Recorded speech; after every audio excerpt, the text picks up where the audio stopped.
Hello, citizens. Okay, imagine this. You're in a screaming match with your neighbor over a parking spot. Things get heated and you yell a swear word like bastard. Next thing you know, you're slapped with an obscenity crime. Most people think that's exactly how the law works, but the Supreme Court just dropped a massive reality check. Wait, so yelling abuses in public isn't a crime? Not an obscenity crime, no. Let me tell you about Sivakumar versus State. It's a case that completely redefines public fights, foul language, and how quickly an everyday argument can ruin your life. Picture a bitter family dispute over a boundary fence. It's September 2014, and on one side, we have Kalyamurthy. On the other side are his nephews, Senthil and Sivakumar. A classic property dispute. I feel like every Indian family has seen one of these. Exactly. Kalyamurthy starts building a fence on the disputed line. The nephews object, tempers flare, and someone yells, "Bastard." And I'm guessing it didn't stop at words. It didn't. Senthil grabs an agricultural sickle and swings, but hits the victim's brother on the shoulder.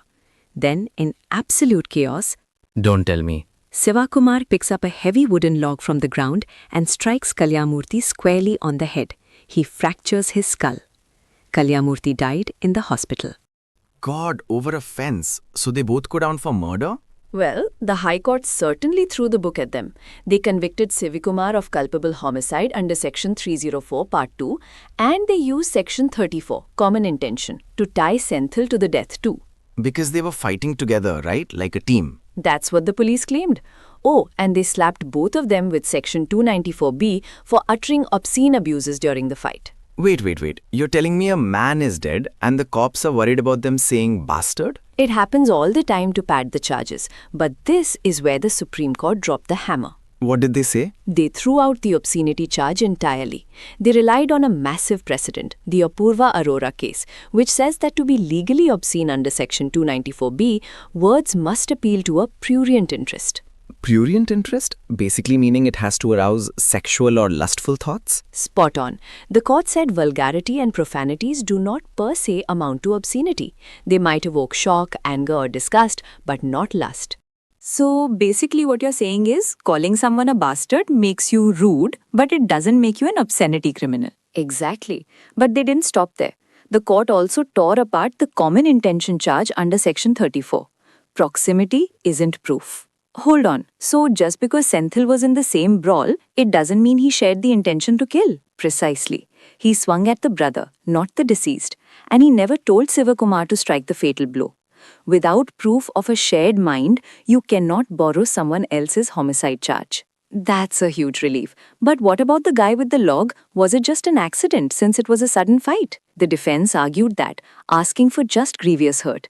But the court said absolutely not. Striking someone directly on the skull with massive force? Any reasonable person has the knowledge that a heavy wooden blow to the head is likely to cause death. Okay, let me process this. Sivakumar gets culpable homicide, Senthil is cleared of the death, and nobody gets charged for swearing. Exactly.